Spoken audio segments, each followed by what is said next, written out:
Assalamualaikum warahmatullahi wabarakatuh. Perkenalkan, nama saya Nadia Sapitri dengan NPM A1G019-041.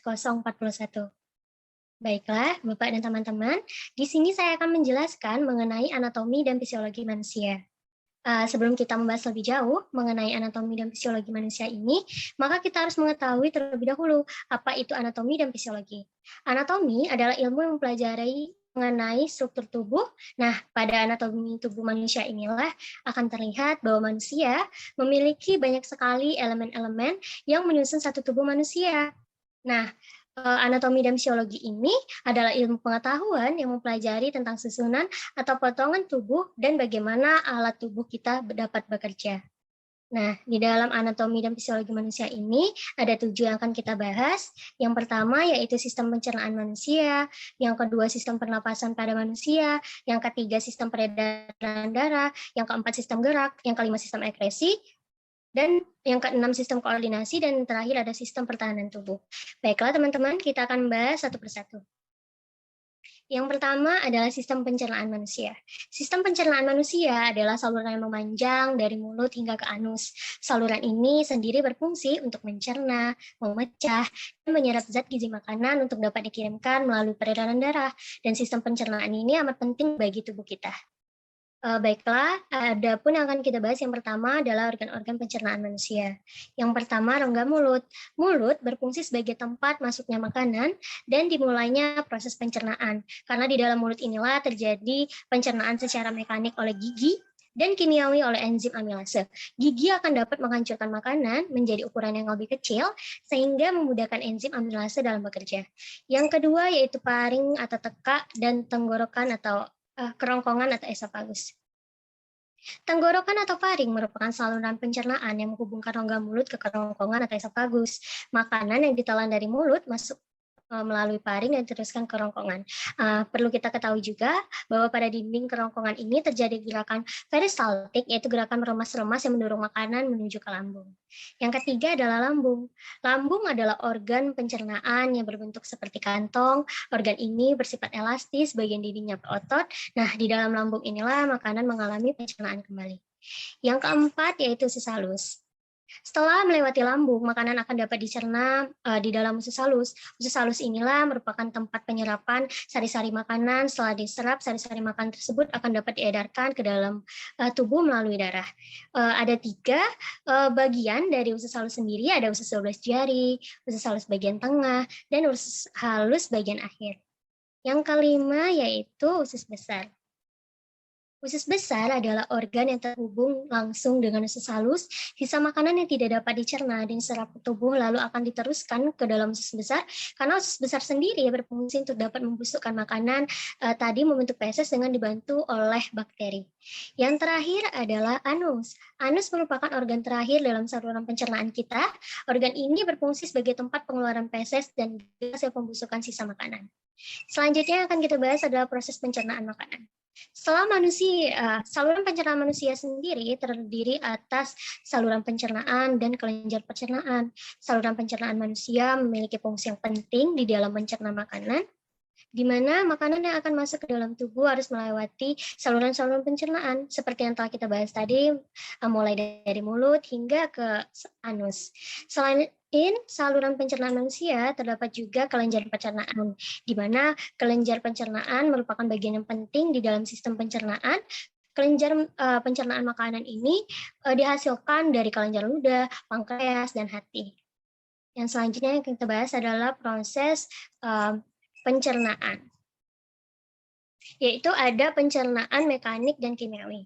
Proses pencernaan sendiri pada manusia terjadi 2 macam cara, yaitu secara pencernaan mekanik dan kimiawi. Pencernaan mekanik adalah diubahnya partikel-partikel makanan menjadi partikel yang lebih kecil atau lebih halus dengan proses fisik seperti mengunyah atau menghancurkan. Sedangkan pencernaan kimiawi merupakan perubahan makanan dari zat yang kompleks menjadi zat-zat yang lebih sederhana dengan menggunakan enzim. Yang kedua yang kita bahas adalah sistem pernapasan manusia. Sistem pernapasan sendiri atau yang biasa kita sebut sebagai sistem respirasi dapat kita definisikan sebagai proses pengambilan oksigen dan pelepasan karbon dioksida di dalam tubuh. Nah, ketika kita bernapas, berarti sedang terjadi proses masuknya oksigen ke dalam tubuh dan pelepasan karbon dioksida keluar tubuh kita. Ada tiga yang akan kita bahas, yaitu organ-organ pernapasan dan fungsinya, yang kedua mekanisme proses pernapasan, dan yang ketiga mekanisme pernapasan dada dan perut.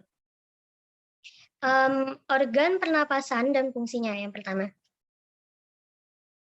Organ pernapasan ini ada organ pernapasan atas dan organ pernapasan bawah. Organ pernapasan atas terdiri atas hidung, sinus, adenoid, tonsil, faring, dan epiglotis. Sedangkan organ sistem pernapasan bawah terdiri atas laring, trakea, tulang rusuk, paru-paru, pleura, bronkiolus, alveoli, dan tabung bronkiol, dan diafragma. Selanjutnya yang kita bahas adalah cara kerja sistem pernapasan manusia. Mekanisme pernapasan proses manusia sendiri terdiri atas ekspirasi dan inspirasi. Yaitu inspirasi ada proses menghirup, inspirasi merupakan proses saat kita menarik nafas, kondisi otot tulang rusuk dan diafragma berkontraksi, volume rongga dada dan paru-paru membesar, saat diafragma bergerak ke bawah dan sangkar tulang rusuk membesar.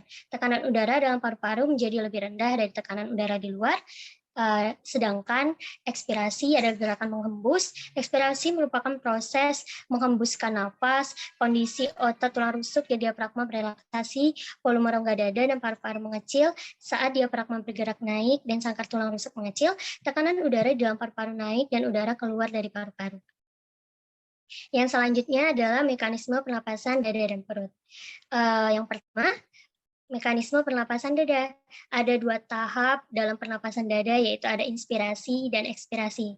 Inspirasi adalah proses yang terjadi, otot antar tulang rusuk berkontraksi, tulang rusuk terangkat, volume rongga dada membesar, paru-paru mengembang, tekanan udara menjadi lebih kecil dari udara di luar sehingga udara masuk. Sedangkan ekspirasi, proses yang terjadi adalah otot antar tulang rusuk luar berelaksasi, tulang rusuk akan tertarik posisi semula, volume rongga dada mengecil, tekanan udara rongga dada meningkat, tekanan udara dalam paru-paru lebih tinggi dari udara luar, akibatnya udara keluar. Nah, di dalam mekanisme pernapasan perut juga terbagi menjadi 2, ada inspirasi dan ekspirasi. Inspirasi ada proses yang terjadi, yaitu otot diafragma berkontraksi, diafragma mendatar, dan mengakibatkan volume rongga dada membesar, kemudian tekanan udara mengecil, diikuti dengan paru-paru yang mengembang, sehingga tekanan udaranya lebih kecil dari tekanan udara atmosfer dan udara masuk.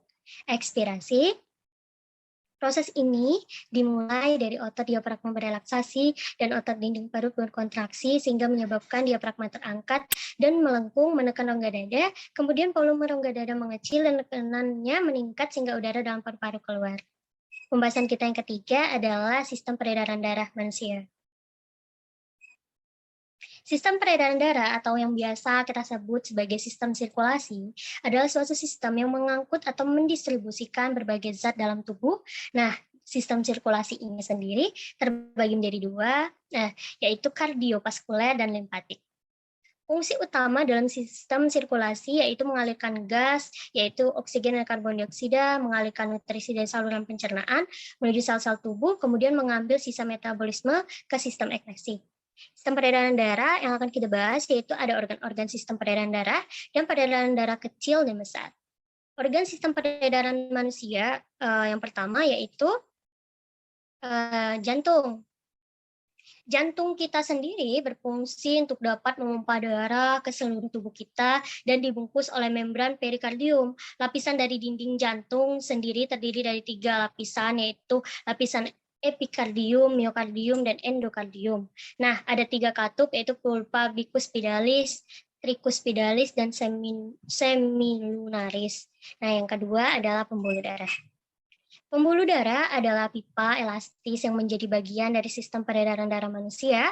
Pembuluh darah sendiri berfungsi untuk dapat membawa darah dari jantung ke bagian tubuh lainnya atau sebaliknya. Ada 3 pembuluh darah utama yang terdapat di jantung ini, arteri, vena, dan kapiler.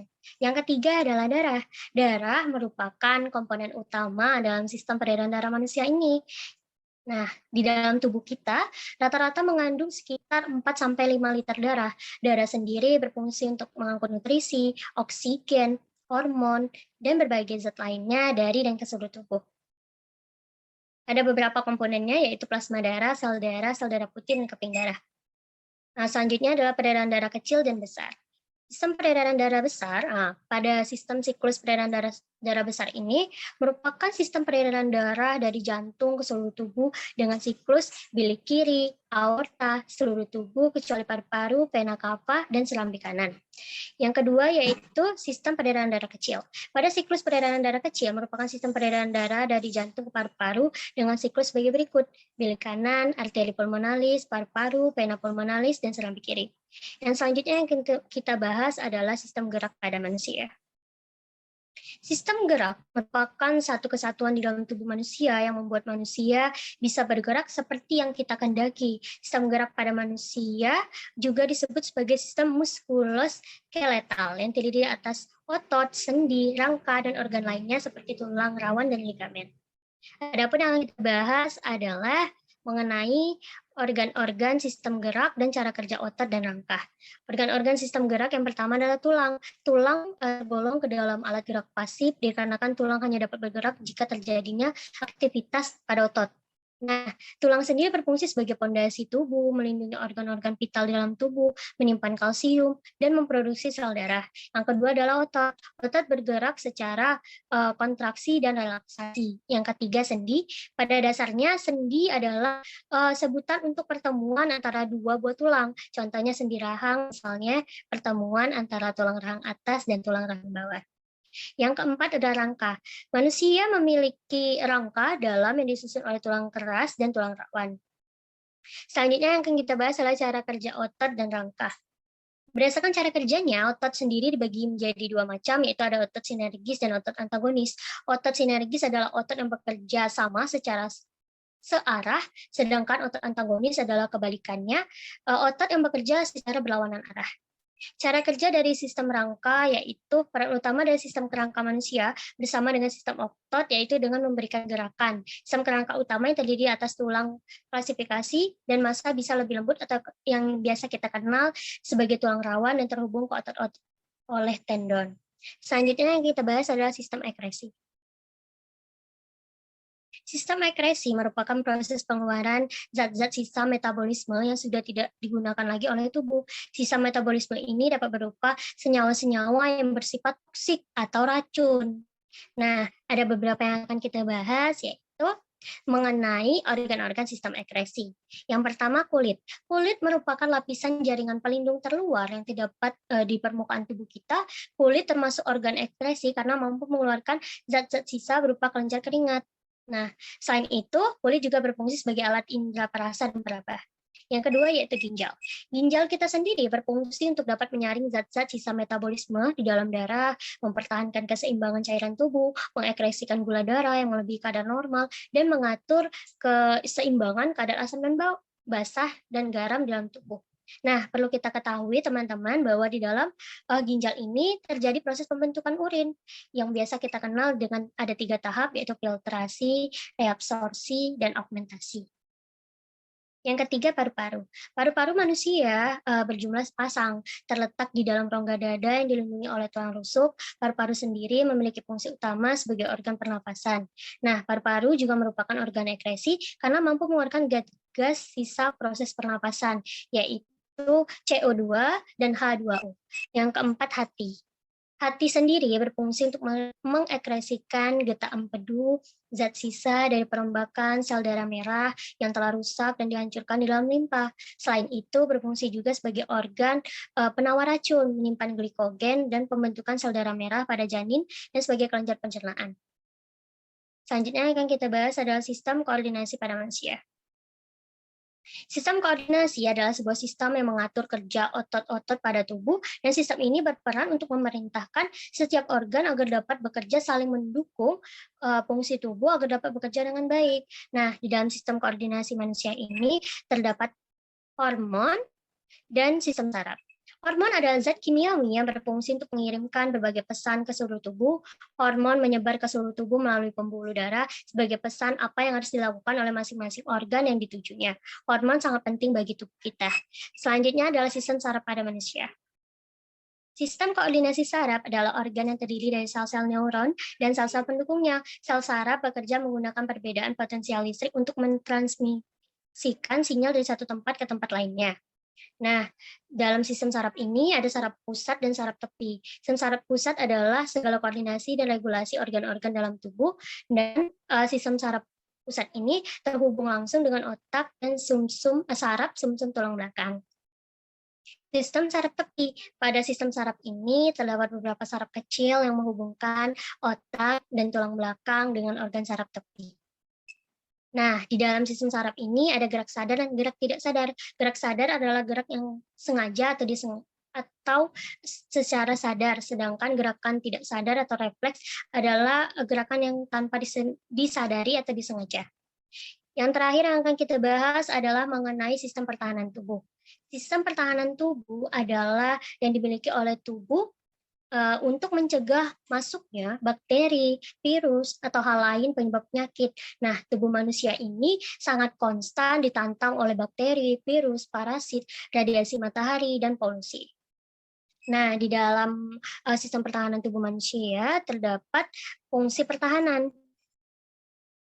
3 level pertahanan tubuh, yaitu yang pertama fungsi pertahanan. Dalam melakukan fungsinya sebagai pertahanan, sistem kekebalan tubuh akan memperbanyak jumlah sel darah putih atau leukosit dalam membentuk antibodi.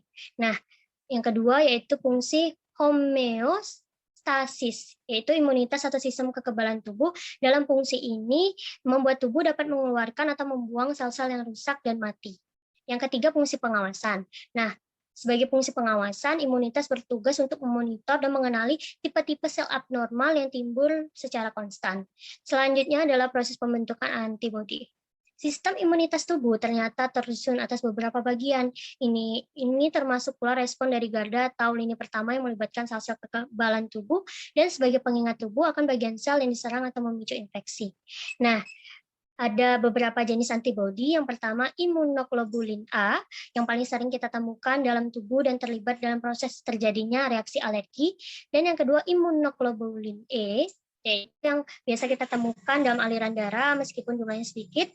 Yang ketiga imunoglobulin G, yang banyak kita temukan dalam darah dan cairan tubuh lainnya. Dan yang terakhir imunoglobulin M, pertama kali kita terinfeksi bakteri atau virus. Mungkin hanya itu yang dapat saya jelaskan mengenai anatomi dan fisiologi manusia. Mohon maaf apabila ada kekurangan. Saya tutup. Wassalamualaikum warahmatullahi wabarakatuh. Terima kasih.